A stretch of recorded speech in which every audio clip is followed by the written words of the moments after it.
ನಮ್ ಫ್ರೆಂಡ್ಸ್ ನಾವು ಕೂಡಿ ಮಹಾರಾಷ್ಟ್ರದಾಗಿರೋ ಅಂಬೋಲಿ ಫಾಲ್ಸ್ ಮತ್ತ ಅಲ್ಲಿಂದ 15 ಕಿಲೋಮೀಟರ್ ದೂರ ಇರೋ ಬಾಬಾ ಫಾಲ್ಸ್ ನೋಡಕಂತ ಹೋಗಿದ್ವಿ. ಊರ 5:40 ಬಿಟ್ಟ ಅಲ್ಲಿಂದ ಸೀದಾ ನಮ್ಮ ಹುಬ್ಬಳ್ಳಿ ಸಿದ್ದಾರೂಢ ಅಜ್ಜನ್ ಮಠಕ್ಕ ಹೋದ್ವಿ. ಎಲ್ರು ಸೇರಿ ಅಜ್ಜಗೊಂದ್ ನಮಸ್ಕಾರ ಹಾಕೊಂಡು ಫುಲ್ ಪ್ಯಾಕ್ ಆಗಿ ಬೆಳಗಾವಿ ಕಡೆಗೆ ಹೊಂಟ್ವಿ. ಬೆಳಗಾವಿಗೆ ಹೋಗೋ ದಾರ್ಯಾಗ ಸೈಡ್ ತರಬಿ ಸುವರ್ಣ ಸೌಧ ನೋಡಿ ಒಂದ್ ವಿಡಿಯೋ ಮಾಡ್ಕೊಂಡೆ. ಯಾಕಪ್ಪಾ ಅಂತಂದ್ರ ಸುವರ್ಣ ಸೌಧ ನೋಡುದಷ್ಟ ಅಲ್ಲ, ಬೆಳಗಾವಿ ನೋಡಕ್ ಹೊಂಟಿದ್ದ ನಾ ಫಸ್ಟ್ ಟೈಮ್. ಬೆಳಗಾವಿ ಮುಟ್ಟಿಂದ ನಮ್ ದೋಸ್ತನ್ ಕೇಳಿದ್ ಒಣ್ಣೆದ್ದರಿ ನಾನು ನಿಯಾ ಜೊತೆಲಿ ಎಲ್ಲಿ ಬರ್ತೈತಿ ಅಂತಂದ. ಯಾಕಪ್ಪ ಅಂತಂದ್ರ ಹೊಳ್ಳಿ ಬರ ಗಾವೆ ಚಪ್ಪರ್ಸ್ ಬಂದ್ರಾತ ಅಂತ ಹೇಳಿ.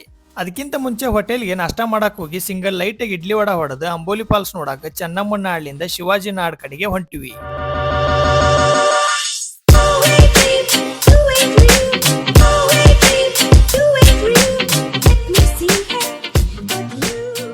ಫೈನಲ್ ಆಗಿ ಹೋಗಿ ಮುಟ್ಟಿದ್ವಿ ನೋಡ್ರಿಪ್ಪ ಅಂಬೋಲಿ ಫಾಲ್ಸ್ಗೆ. ಒಬ್ರಿಗೆ 20 ರೂಪಾಯಿ ಟಿಕೆಟ್ ತೊಗೊಂಡಾರಿ ಇವ್ರು. ಇಲ್ಲಿ ಏನ್ ಮೇಂಟೆನೆನ್ಸ್ ಅನ್ನೋದಿಲ್ಲ. ಬಂದ್ ಫ್ಯಾಮಿಲಿ ಹೆಣ್ಮಕ್ಳು ಡ್ರೆಸ್ ಚೇಂಜ್ ಮಾಡಕ್ ಒಂದ್ ಟೆಂಟ್ ಇಲ್ಲ. 1000 ರೂಪಾಯಿ ಖರ್ಚು ಮಾಡ್ಕೊಂಡು ಹೋದಾರ. 20 ರೂಪಾಯಿ ಬಾಳ ಅಲ್ ಬಿಡ ಅಂತಂದ ನಾವು 20 ರೂಪಾಯಿ ಟಿಕೆಟ್ ತೆಗಿಸಿ ಮ್ಯಾಲ ಹೋಗಿ ಮಜಾ ಮಾಡ್ಕೊಂಡು ನಿಂತಿ ನೋಡ್ರಿಪ್ಪ ನೀರ್ ಬಿಡುಕ್.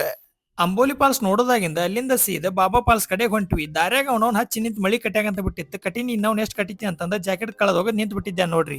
ಬಾಬಾ ಫಾಲ್ಸಿನ ಲಗತ್ ಬಂದಾಗ ಟ್ರಾಫಿಕ್ ಆಗ್ಬಿಟ್ಟಿತ್ ನೋಡ್ರಿಪ್ಪ. ಅವನವ್ನ 50 ರೂಪಾಯಿ ಟಿಕೆಟ್, ನಮ್ಗ 50 ರೂಪಾಯಿ ಬೈಕಿಗೆ. 1 ಕಿಲೋಮೀಟರ್ ಒಳಗ್ ಬಿಡ್ತಾರ. ಫಾಲ್ಸ್ ಇರೋ ದೂರ ನಾವು ನಡಿದಂತ್ರು ಬಾಳ ಆಕೈತ್ರಿ 50 ರೂಪಾಯಿ ಟಿಕೆಟ್ ತೆಗಿಸಿದ್ದಕ್ಕೂ. ಇನ್ನೊಬ್ರು ಊರಿಗೆ ಬಂದಾಗ ಅವ್ರ ರೂಲ್ಸ್ ತಕ್ಕಂತ ನಾವು ನಡ್ಕೋಬೇಕರಿಪ್ಪ. ಹರಹರ ಮಾದೇವ್ ಅನ್ಕೊಂತ ಬಾಬಾ ಫಾಲ್ಸಿಗೆ ಬಂದಿ ನೋಡ್ರಿ. ಹೆಂಗೈತ್ ನೀವ.